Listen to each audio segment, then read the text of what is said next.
This is what a Washington County neighborhood has been dealing with for more than 10 years now. Streets overflowing with water after heavy rain. We found out there is a solution in the works, but it could cost taxpayers nearly $500,000. So we sent our Coin 6 investigator Jennifer Dowling to look into not only what's causing this problem, but the plans to supposedly fix it. The water ran across the street and into our house. In this video from late June, Brookside Drive looked more like a river. The water was up to about 4 or 5 inches on the garage and actually flowing through the doors. After heavy rains, water rushed into Paul Carney's yard, moving dirt from the foundation. Be careful through here. Washing out steps, tipping over a wood pile. It actually lifted up and fell over. Carving out the yard. It's pretty much a mess. Leaving a coating of mud. We got 6 inches here. Carney estimates thousands in damages. You can see the mud. So it was up to about there. So the water was flowing down, full speed ahead. Boom! And it had nowhere to go.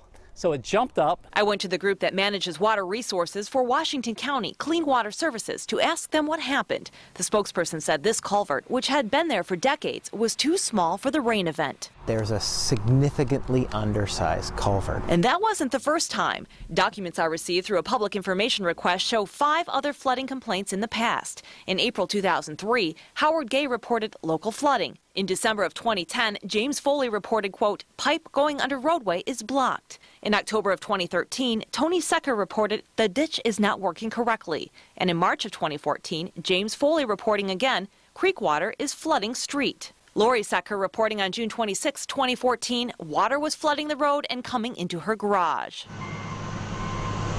Carney feels tree removal for a housing development that began around 6 years ago behind St. Vincent's Hospital has also played a role in increased drainage. The development sits near Brookside and southwest Springcrest Drive, just up the hill from a North Johnson Creek tributary, and the cluster of homes that have reported flooding concerns, including Carney's house, which is shown here to the far right. When the first development was completed, which is around 2008, 2009, we saw a measurable impact on this flooding of the stream.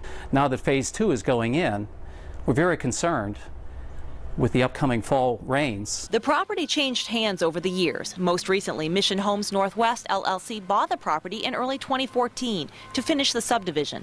We asked the county if the development was affecting flooding or runoff. Is that a problem? Certainly, we need to look at that. We need to look at how development occurs and what happens there. At the end of the day, this property is still in the floodway.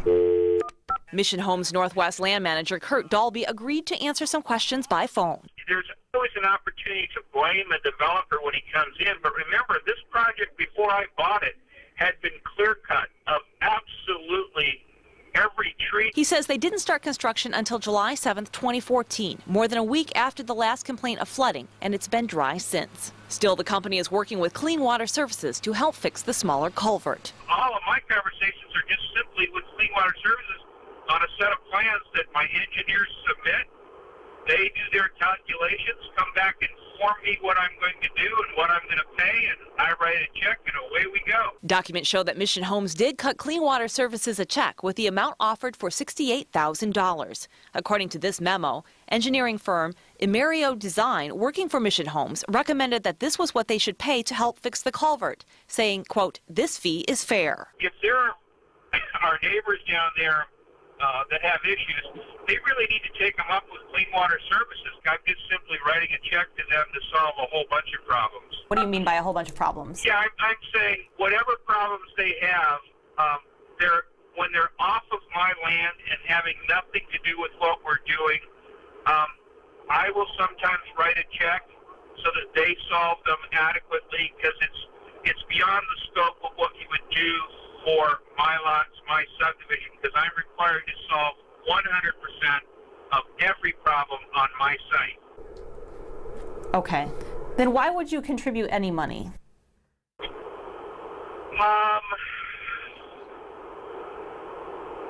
I'm in the development business long term, and I've been in it my whole life, and I recognize that there are things that, it's like, why would I donate to schools? Why would I do other things? It's just, if I can make an area better, I'll do it.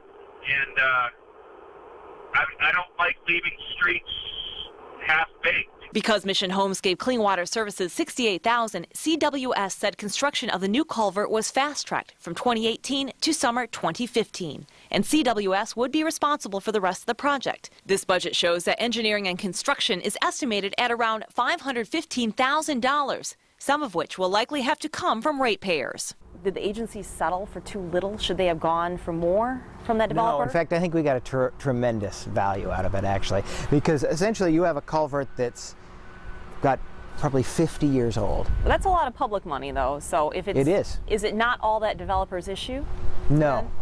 And in fact, that's a part of my that's part of what I say. It is a lot of public money, and it's a lot of our ratepayer money, and that's where we have to weigh our ratepayers' money against also some of the risks that these people that live in floodways already have. I just want to get the problem fixed. I want a commitment by the Clean Water Services and/or Washington County. The land manager says separate from the county's project to install a new culvert, the developer is finishing a $100,000 drainage system and retention pond for the subdivision itself. That should be ready early next month and will collect rainwater on that property. I'm also told engineering group Interfluve Incorporated, who's handling the culvert project, has been tasked to find stopgap solutions to put in place before winter to mitigate flooding issues on Brookside Drive.